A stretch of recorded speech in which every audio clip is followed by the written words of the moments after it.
Alexis Scott. And my name is Rick Scott. And we are both the brokers in charge for Key Premier Realty. Today, we're going to answer some very important questions that we get all the time from my first-time home buyers. And remember, the only dumb question is the one you didn't ask. So if you have any, drop them in the comments, or you can call us directly at 813-943-3501. Thank you, and stay tuned.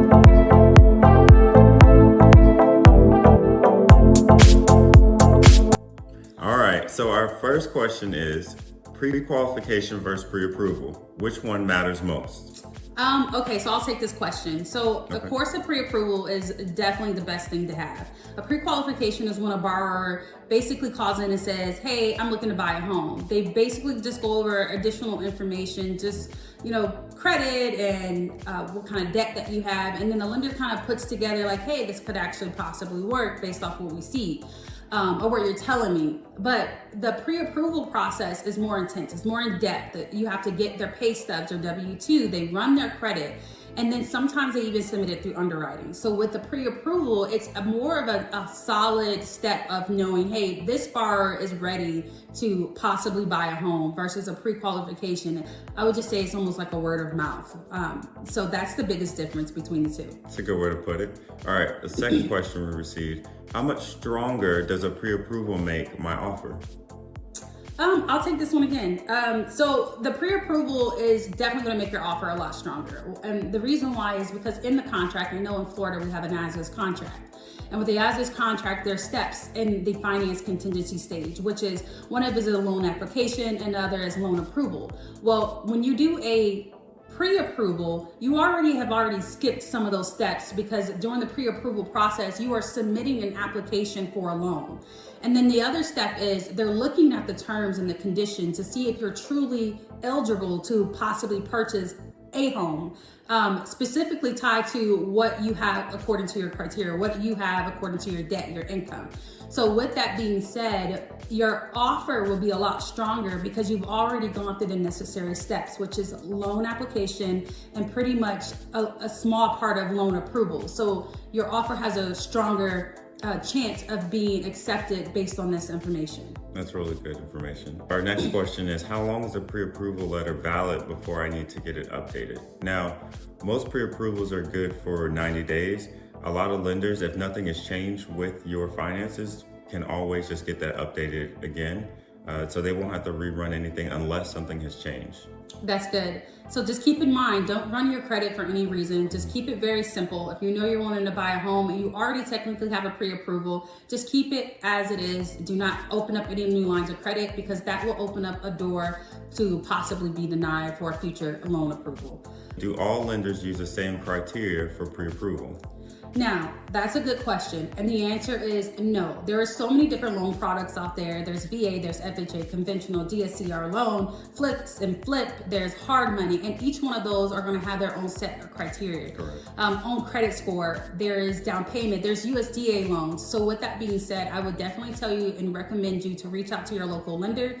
If you're already working with an agent, most of the time, agents already have preferred lenders. So have your agent be able to connect you with the lender that they trust. 9 times out of 10, if it's an agent that they're working with the lender already, they know that they can get this job done for you. And they know they're not going to sit there and say something that they can't get done because these lenders trust them and these agents trust each other because we all work together as a team. So just go reach out to your local lender or your agent to connect you with the lender possibly if you're working with an agent so that they can find the best product that works best for you. What factors actually determine a neighborhood's long-term value?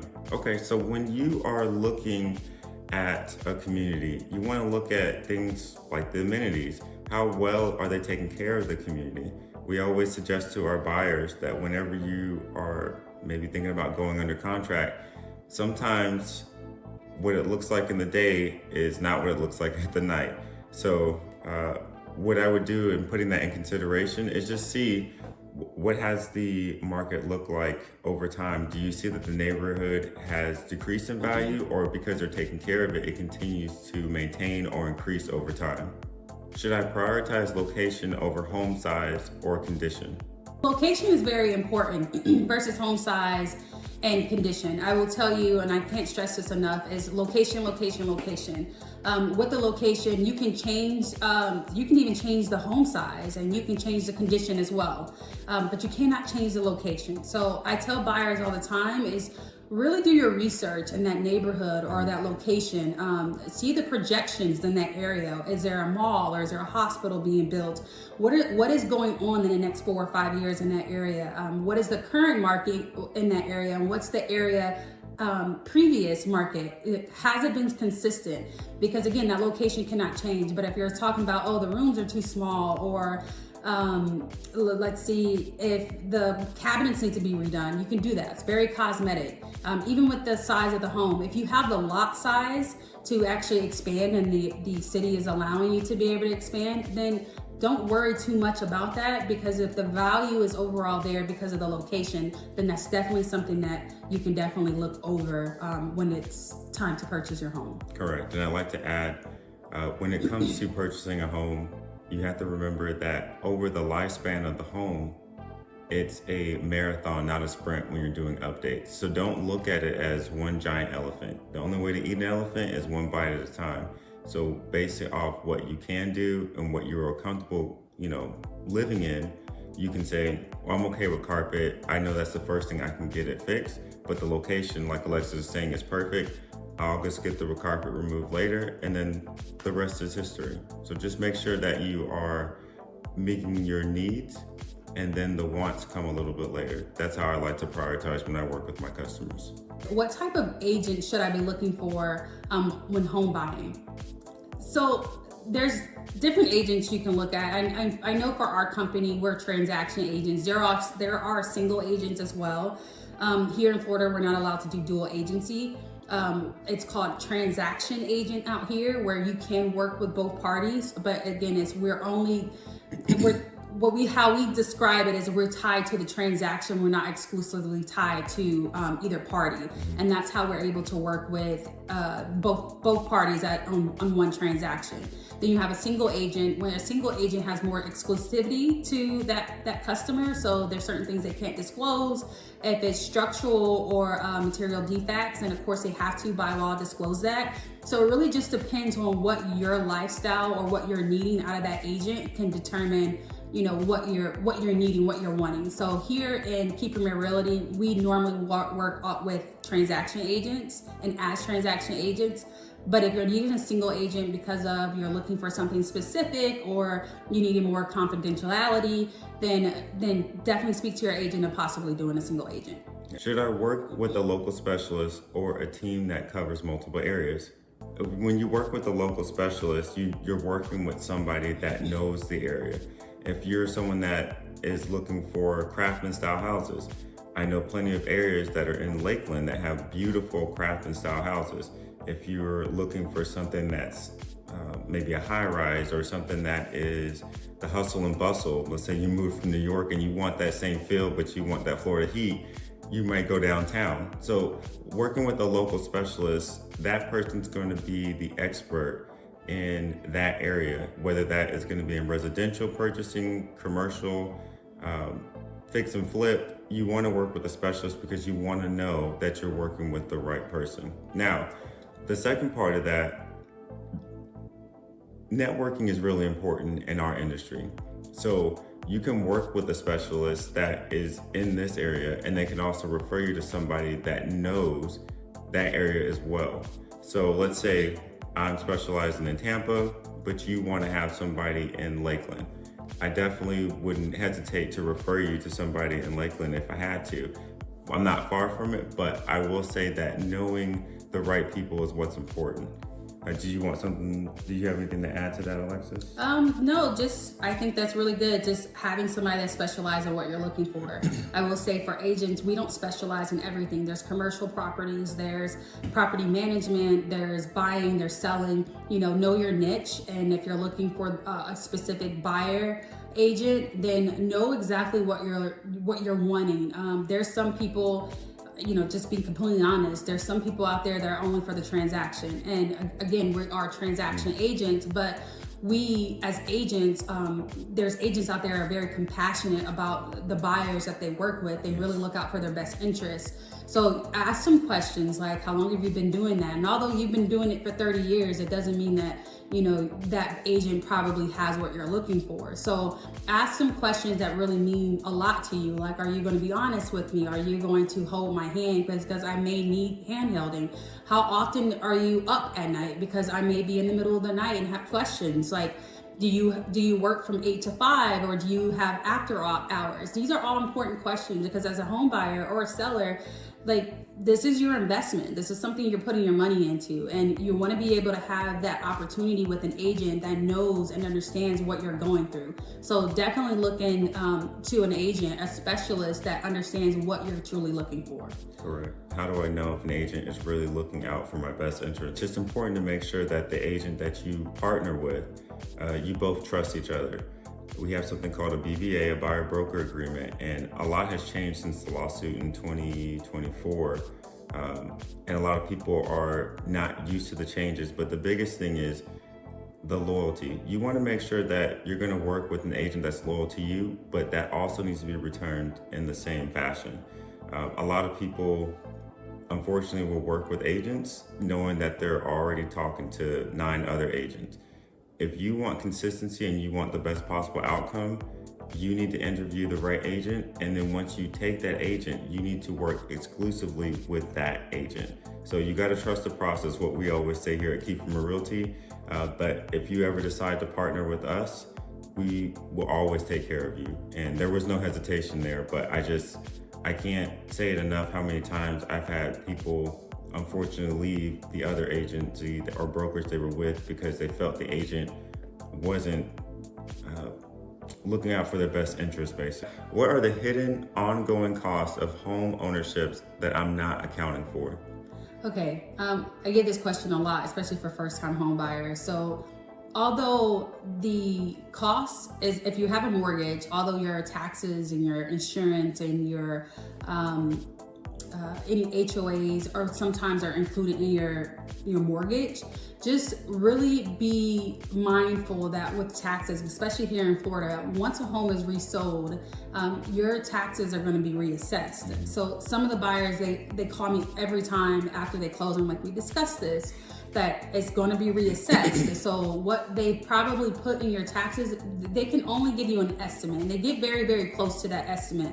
But there's some times where, you know, it's not as exact. So your taxes, your escrow account will go up. So just account for that. So what I personally do is I always, although we get a loan estimate, I always go up a little bit higher on that estimate. So I'd rather my buyers be safe than sorry. Now, sometimes they get super excited and they forget about everything else. And then they're like, oh, well, my payment was $22. I'm like, no, we discussed you need to account for about $2,400. So those are some costs that unfortunately no one can change with the taxes, not even the homeowner's insurance, because, you know, with Florida, everything is up and down. So it's unpredicted costs that no one can give you like, hey, for sure, this is what it's going to be. Other costs that once you move in, it could be your AC breaks. It could be your roof may have a leak over time. Although the inspection came in clear, you may end up having a storm and now some windows are cracked, or your garbage disposal. You have to understand that these homes are man-made. Like there's things that's going to break. So having a savings account set aside is important. We work with great financial advisors where we set our buyers up for success, where we try to take their money that they have, anything that's left over, and put it into an investment account. So God forbid if something happens, that they're able to pull from that account, so they're not pulling from their bill account or their personal assets or whatever the case may be. So it's important to make sure that you understand that there's stuff that will happen. So some of the things is, your stove or your refrigerator breaking, which leads me to my next thing is, when you're buying a property, whether it's new construction or resale, try to look into an extended home warranty, because that will definitely save you a lot of money over time. If your AC or your refrigerator, any of your appliances break, Normally, it's just a one-time service call fee of like $100, $75. They come out, they look at it. If they can't fix it, they'll replace it. For $75, you can't buy anything brand new for $75 when it comes to appliances. So it's a great thing to have if you are a homeowner. How much should I budget yearly for maintenance and repairs? When it comes to repairs, I always recommend getting a home warranty, as Alexis said. And then when it comes to maintenance, we're not CPAs. You have to examine your own finances to see what you are willing to set aside for a rainy day fund. I do believe that even with the home warranty, you still want to have that rainy day fund aside, because the home warranty normally covers appliances, not everything. So there's no issues with being safe than sorry, because they do happen, and it's not if, but when. What home costs tend to surprise first-time home buyers the most? I think a lot of the times we get is, again, the taxes are one of the things. It's like, oh my God, my taxes went up. They're going to be reassessed. The other thing is definitely like HVAC or roof. Those are the ones that I really get those calls like, oh my God, this is expensive, which again, it's so important to have the right agent. Now, even having the right agent, there's things that happen we cannot control. But like a lot of times when through an inspection, we'll be like, okay, this roof needs to be replaced based off the report that comes in. There's some agents, I know for myself, I can look at a property, a roof, and be like, that needs to be replaced ASAP, and before we even go into inspection. And then it's like, why even waste your money on this if they're not even going to possibly fix it prior? Like, we're not even going to do an inspection on it. So some of the costs, the major costs that a lot of homeowners get is the roof, the HVAC. Here are 4-point items. Normally we don't see too much with electrical and plumbing unless there is a water leak somewhere that was unknown, but it's normally the roof and the HVAC that we get, and hot water heaters, and then your appliances. But pretty standard. You got to think your appliances you're using every day. You're using your refrigerator, more than likely your microwave, your stove. So everything has a lifespan. Nothing lives forever. So with that being said, I would say definitely your appliance is probably the biggest cost, or it's not necessarily the biggest cost, but it's an expense that some buyers are not prepared to spend, which is why we go back again to say, get the home warranty. It's very important, and it will help you financially to keep costs down. Are property taxes or insurance likely to increase over time? So with property taxes, in Florida, there's something called a homestead exemption. You can do that as soon as you can apply for it after you purchase, but it will not go into effect until the following year. Now, what you do want to remember is once your property is homestead, the government doesn't increase your taxes more than 3%. So will it increase? Yes, but it'll be gradual. And then there are some buyers, mainly I've seen it for the military community. If you are 100% permanent or 100% permanently disabled, they will do an entire reduction to your tax bill to where you don't pay property taxes, but you still have the common taxes like the school and road taxes. Alex, is there anything I'm missing with that? No, that's about it. Just be prepared for reassessment. There is a fee also in there, sometimes called the CDD fee, which is a community district development fee. Now, that's a fee, again, no one can get rid of, not even VA 100%. That fee stays with the property forever unless the bond is paid off, but normally 9 times out of 10 what we see is always reassessed or redone again. So that's just something as well over time that may increase, and it could potentially decrease as well. We've seen both, but as far as the property taxes, the CDD is built into the property taxes. So you have 2 pots of funds. You have the non-ad valorem taxes, which is the CDD, and then you have the ad valorem taxes, which is the taxes for your property that's being assessed. Correct. So those 2 things are combined in your overall tax bill. So just be prepared that potentially could go up. And not all areas will have a CDD. So you can also buy a property that doesn't have an HOA or doesn't have a CDD, but if you do, that's where the information that Alexis just gave us is going to come into play. So thank you again for joining us for another episode with Keith from Realty. From Alexis and Rick, it was a pleasure, and you all have a great day.